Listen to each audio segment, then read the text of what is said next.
Halo guys, kami di kelompok 2 ingin menjelaskan tentang ragam investasi. Saya Hilmiah Turkun sebagai presentator pertama ingin menjelaskan jangka waktu investasi syariah. Saya Nur Laili sebagai presentator kedua ingin menjelaskan sebagai potensi risiko syariah. Saya Ismail sebagai presentator ketiga akan menjelaskan pola investasi. Saya Lesa Sabila sebagai presentator keempat ingin menjelaskan tentang sektor investasi syariah. Assalamualaikum warahmatullahi wabarakatuh teman-teman. Nah, di sini saya akan menjelaskan jangka waktu investasi syariah. Nah, dalam investasi saham syariah menaruhkan jumlah keunggulan yang menarik bagi investor.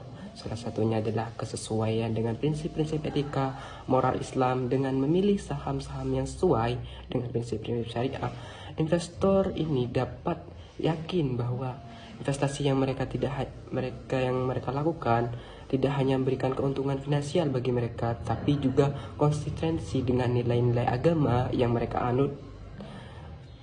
Nah, investasi yang kita lakukan ini perlu disesuaikan dengan kebutuhan yang kita inginkan. Nah, pada kali ini saya akan menjelaskan investasi jangka pendek yang selebihnya kurang dari 1 tahun dan jangka menengah yang kiraan waktunya itu 1-3 tahun. Nah, untuk jangka panjang ini memakan waktu 3-10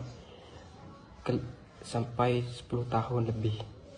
Nah, dilihat dari kebutuhan, investasi jangka pendek dibutuhkan untuk pemenuhan kebutuhan yang sifatnya konsumtif seperti membeli mobil, membayar hutang, atau liburan keluarga. Nah, untuk investasi jangka menengah diperlukan untuk tujuan yang sifatnya juga jangka menengah, seperti keperluan untuk membeli rumah dan sebagainya, atau membangun usaha. Sedangkan investasi jangka panjang bertujuan lebih untuk keperluan pengeluaran yang lebih besar di masa depan seperti dana pensiun atau pendidikan anak.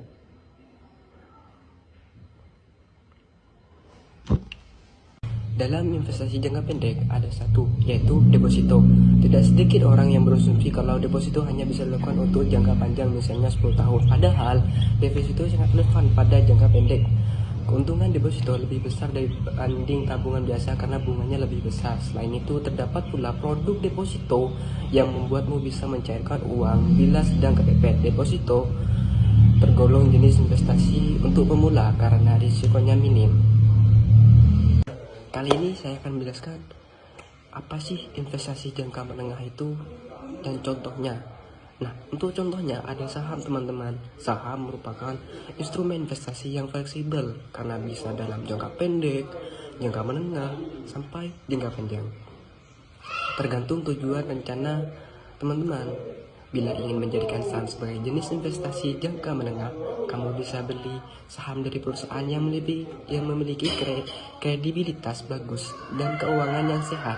Supaya apa? Supaya nilai jual sahamnya tinggi, teman-teman. Nah, tujuannya agar kamu mendapat imbal hasil yang return yang tidak merugikan pada teman-teman juga gitu. Nah, dalam investasi jangka panjang ini ada satu yang mungkin banyak nih teman-teman yang memilikinya. Nah, yaitu emas. Kenapa emas? Karena emas ini cenderung tiap tahunnya itu nggak memiliki kerugian yang sangat parah gitu. Jadi investasi emas adalah investasi yang dimana setiap tahunnya harga emas itu cenderung naik gitu. Nah, jenis investasi ini banyak digemari karena dianggap paling mudah dilakukan. Namun yang harus kamu perhatikan adalah emas yang punya nilai investasi dalam emas murni, bukan emas perhiasan, teman-teman. Kamu harus berhati-hati bila mau berinvestasi jangka panjang dengan emas. Kenapa demikian? Karena kalau kita pakai emas yang dipakai itu perhiasan, nah itu kalah harganya sama emas antam gitu, teman-teman. Baik, bismillahirrahmanirrahim. Assalamualaikum warahmatullahi wabarakatuh. Di sini saya akan menjelaskan tentang potensi risiko investasi syariah. Dalam Islam, risiko tidak bisa dihindari sepenuhnya, akan tetapi harus dikelola dengan prinsip al-gunmu bil-gurmi. Keuntungan sebanding dengan resiko berdasarkan tingkatannya. Resiko investasi syariah dapat dibagi sebagai berikut. Yang pertama itu adalah resiko rendah. Imbalan hasil kecil tetapi stabil, cocok untuk investor. Konservatif. Contohnya itu adalah tabungan syariah, deposito, dan suku retail. Yang kedua itu adalah resiko sedang, yang mengandung potensi keuntungan lebih besar dengan resiko moderat. Contohnya cocok untuk investor yang siap menghadapi fluktuasi pasar. Contohnya adalah contohnya itu adalah suku koperasi, sama reksadana syariah, pendapatan tetap. Yang ketiga itu adalah pendapatan tinggi. Potensi keuntungan tinggi tetapi kemungkinan kerugian juga besar. Cocok untuk investor agresif yang memahami pasar modal. Contohnya itu adalah seperti saham syariah, mudharabah langsung. Terus jenis-jenis resiko yang mungkin muncul antara lain itu ada 4. Yang pertama itu resiko pasar, fluktuasi harga. Terus yang kedua itu adalah resiko likuiditas, yang mengandung sulit dicairkan. Terus yang ketiga itu adalah resiko gagal bayar, default. Terus yang keempat itu resiko syariah, ketidaksesuaian akad. Sekian dari saya. Wassalamualaikum warahmatullahi wabarakatuh. Baik, saya akan menjelaskan tentang pola investasi. Pola investasi ini ada 2 macam.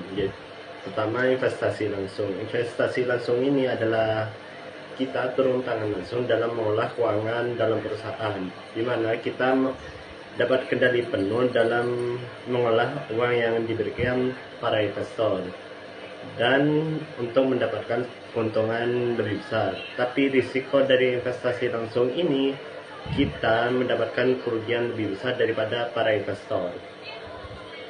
Kedua adalah investasi tidak langsung.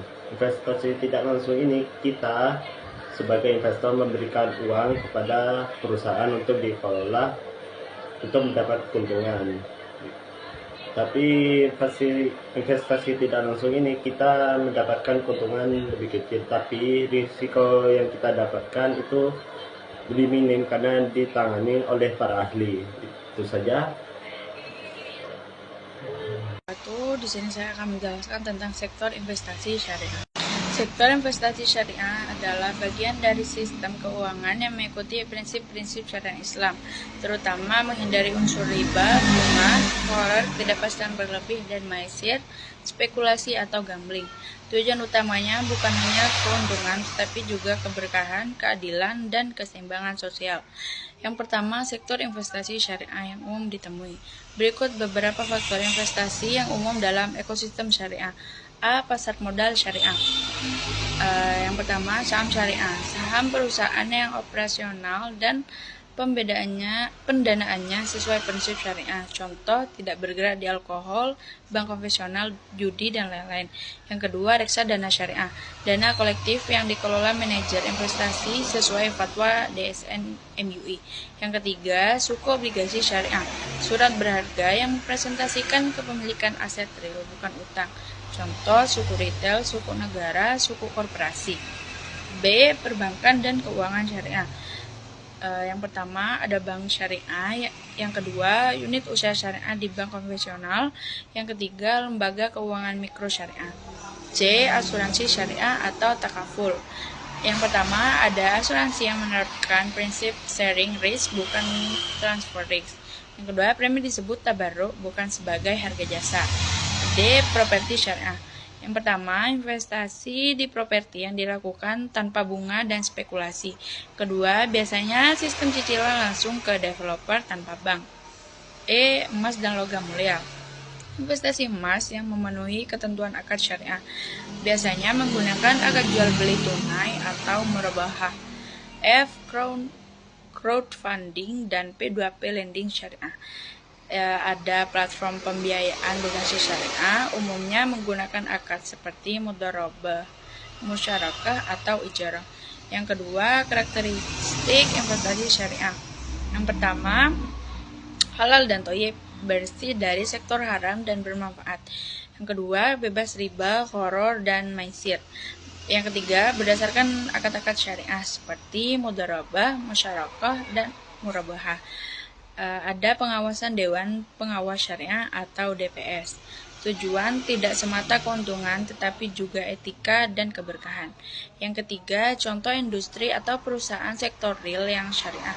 Perusahaan yang bergerak di bidang makanan dan minuman halal, energi non-alkohol, dan non-batubara ekstrim. Yang terakhir, teknologi yang halal dan etis.